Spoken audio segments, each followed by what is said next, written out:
여러분 안녕하세요. 안녕하세요. 오늘 주제는 상속재산 100억인데 상속세 영원 가능한가요? 인데요. 상속세 중 가업상속공제를 적용받는다면 상속세 영원도 가능합니다. 네, 오늘은 상속세 절세 방법 중 가업상속공제에 대해서 알아보려고 하는데요. 가업상속공제는 좀 생소하는 부분이 많으실 수 있기 때문에 핵심만 꼭꼭 집어서 알려드리도록 하겠습니다. 가업상속공제는 만인의 피상속인이 10년 이상 계속 가업을 경영한다면 최대 200억 원에서 500억 원까지도 공제를 받을 수 있습니다. 네, 여기서 주의하셔야 할 점이 10년 이상을 계속하여서 경영을 해야 한다는 건데요.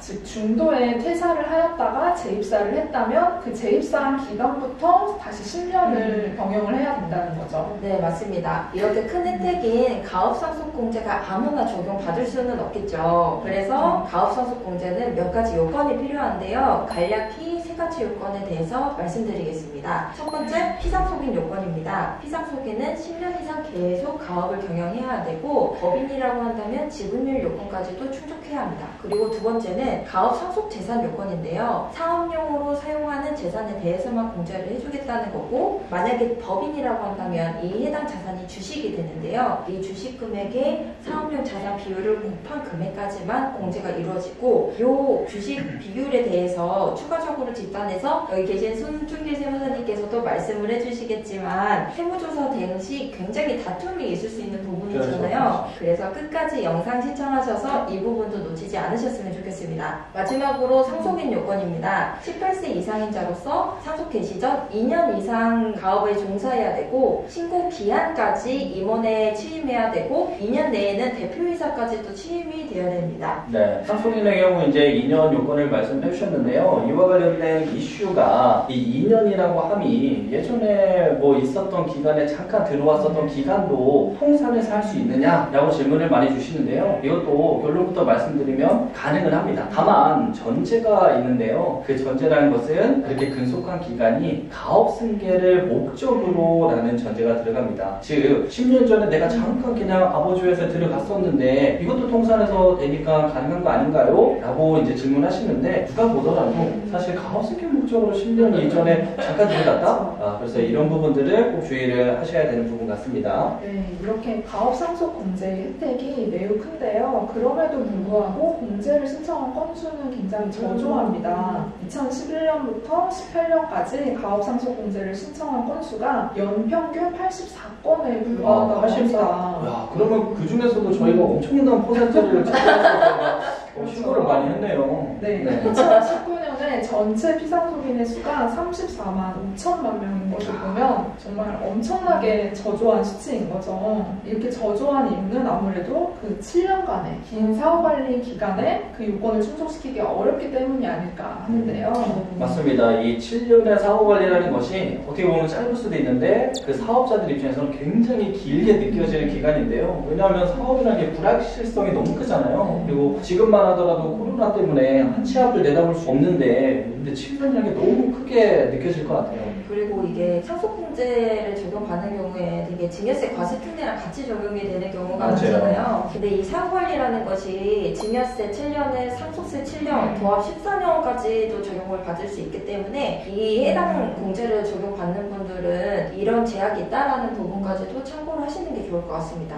그렇죠. 이제 만약에 증여세 과세특례를 적용받았는데 7년을 힘들게 다 채우자마자 돌아가시게 된다면 바로 또 7년의 사후관리를 또 지켜야 하는 그런 이제 어려움이 발생할 수 있는데요. 기간이 긴 것도 부담이 되지만 그 사후관리 요건 중에서 고용유지 요건을 지키기가 어려워서 사실 신청을 못하는 거죠. 맞습니다. 고용유지 요건이라는 게 매년 정규직 근로자 수 또는 총급여액, 이것이 이제 기준 고용인원 또는 기준이 되는 총급여액의 80% 이상을 유지해야 되고요. 또 7년이라는 기간 동안에 평균 정규직 근로자 수 또는 평균 총급여액이 기준이 되는 기준 고용인원 또는 기준 총급여액의 100% 이상을 유지를 해야 합니다. 맞아요. 이게 되게 지키기 어려운데 대표님들이 종종 이런 질문을 저한테 하세요. 손세무사 그러면 이거 다 급여 하나만 지켜도 되는 거야? 네 맞습니다. 둘 중에 인원수나 급여 중에 하나만 지키시면 됩니다 라고 말씀드리면 그럼 됐네. 나 급여 엄청 올릴 거야?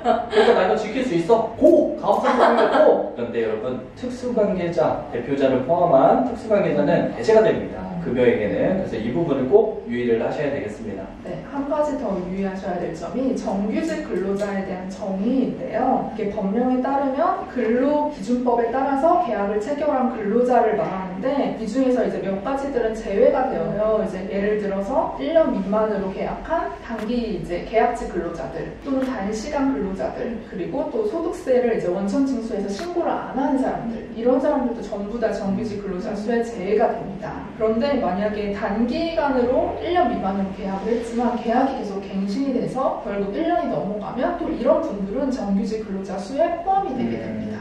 이런 좀 여러 가지 사실 판단의 문제가 있기 때문에 좀 꼼꼼히 법령을 미리 살펴보고 전문가와 상의를 해서 결정을 하셔야 한다는 거죠. 맞습니다. 전문가와 꼭 상의를 해주셔야 되겠습니다. 네, 그래서 만약에 이런 까다로운 요건 때문에 요건을 불충족한 사유가 발생을 하게 되면 공제받았던 금액을 전부 다 토해내야 되는 것은 물론이고 그 상속세 납부 기한부터 이제 불충족한 사유가 발생한 날까지의 이제 가산세까지도 전부 다 부담을 해야 되기 때문에 이 부분이 사실 또 부담이 많이 되는 거죠. 네, 맞습니다. 참고로 이게 신고 불성실 가산세는 없고 납부 지연 가산세만 있잖아요. 네, 아무래도 사후관리가 지키다 보면 예기치 못한 상황들이 발생하니까 그런 부분을 감안한 부분이지 않나 싶습니다. 사실은 납부지원 가산세도 되게 큰 부담이긴 한데 그래도 신고불성실 가산세는 생각 안 된다고 하니까 요건들이 좀 많이 완화되기는 했는데 그럼에도 불구하고 지금도 지키기가 굉장히 까다로운데요. 그렇죠. 그래서 좀 얼마 전에는 국회의원이 새로 또 개정안 발의를 했어요. 지금 현재 사후관리 기간이 7년인데 7년에서 이제 이걸 5년으로 줄이고 공제 한도도 현재 500억 원에서 1000억 원까지 2배로 늘리자 이렇게 발의를 해놓은 상태인데요. 원래 기존의 사후관리 기간이 10년이었잖아요. 10년에서 7년으로까지 완화되는데도 상당히 오래 걸렸어요. 오래 걸렸죠. 네, 근데 7년으로 바뀐 게 이제 작년 2020년인데 이게 또 5년으로 다시 줄어들려면 상당히 또 오랜 기간이 소요되지 않을까 이렇게 생각이 됩니다. 제 개인적인 생각으로는 사후관리 기간을 5년 그리고 공제 한도를 1000억으로 늘리는 것보다 공제 한도는 크게 의미가 없거든요. 어차피 중소기업의 원활한 가업 승계를 목적으로 하는 거기 때문에 이렇게까지 공제 한도를 1000억이나 되게까지가 필요가 없을 것 같고 사후관리 기간을 차라리 5년보다는 더 짧은 기간으로 하면 가업 상속 공제가 좀 더 많이 일어나지 않을까라는 생각이 있습니다. 다음으로 가업 상속과 관련해서 유의할 사항을 제가 설명을 드릴 건데요. 유의할 사항 중에서 가장 중요한 거는 뭐니 해도 가업 상속 공제를 못 받는 경우에 대한 유의사항이잖아요. 네. 그 관련 내용을 말씀드리면 바로 탈세, 회계 부정 시에 공제 혜택을 배제한다라는 내용인데요. 2020년 신설된 조항입니다. 즉 다시 말해서 피상속인, 상속인이 상속기업의 탈세 또는 회계 부정으로 형사처벌을 받는 경우에 배제가 됨인데요. 피상속인은 앞서 상속 개시일까지 10년 동안의 기간 동안 형의 확정이 있으면 안 되고요. 상속인도 포함입니다. 상속인은 상속 개시일 이후부터 7년 동안, 사후관리 기간 동안 7년 동안 형의 확정이 되면 이게 공제 자체가 안 되게 된다. 그런데 여기서 유의할 점은 이 7년 동안의 형이 확정이 되는 것이 아니라 이 7년의 기속된 기간의 문제로 인해서 10년 뒤, 10몇 년 뒤에 형이 확정되더라도 이게 공제를 받을 수 없다라는 점입니다. 결국 7년이 지나도 이게 끝나지 않는다. 그렇죠.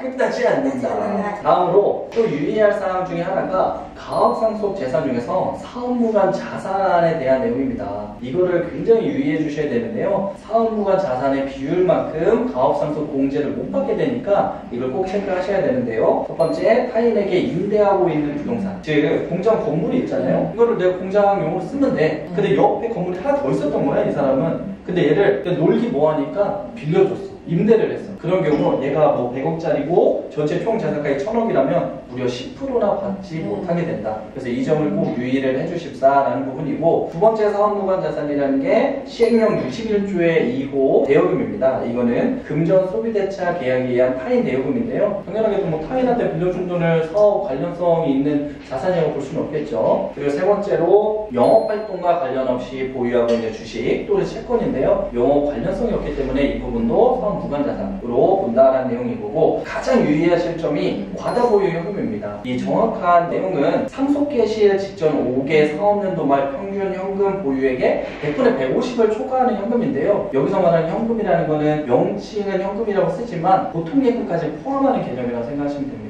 그래서 저희가 일례로 얼마 전에 상담 오셨던 분도 내가 그 아버님이 돌아가시기 전에 건물을 파신 거예요. 그래서 한 500억 상당 건물을 파시고 지금 현재 보통예금이 있다. 그러다 가업상속공제 받으려고 한다. 그래서 제가 X를 쳐드렸습니다. 왜? 이게 사업무관 자산이 되니까 가업상속공제 비율에서 다 그냥 부인이 되는 거예요. 그래서 실익이 없기 때문에 안타깝지만 이런 부분은 안 된다라고 말씀드렸고, 이런 사업무관 자산을 단시일 내에 뭐 정리하기 너무 어렵습니다. 그래서 사전에 철저하게 계획을 해서 사업 무관이 해당되는 뭐 과다보유 현금이라든가 이런 부분들을 좀 정리하는 쪽으로 가는 게 좋을 것 같다라는 말씀을 드립니다. 네, 그리고 아까 영업활동과 관련이 없는 주식과 채권도 배제가 된다라고 말씀을 하셨잖아요. 이 금융상품 관련된 부분도 좀 논란이 있는데요. 만약에 제가 도소매업을 하는데 삼성전자 주식을 가지고 있다라고 하면 너무나도 명백하게 사업과 관련이 없잖아요. 그렇죠. 근데 저희 회사가 만약에 베트남에 자회사를 설립하고 자회사 주식을 가지고 있다라고 하면은 논란이 좀 생길 수가 있습니다. 국세청에서는 영업활동과 관련이 없는 주식으로 봐야 된다라는 입장인데요. 근데 또 대법원에서는 영업활동과 관련된 주식으로 보겠다라는 판례가 있거든요. 결론은 사실 판단에 문제가 있을 수 있기 때문에 상속세를 전문으로 하는 세무사님과 상담을 받으시는 것을 추천드립니다. 지금까지 로운세무법인이었습니다. 슬기로운 절세생활 하세요.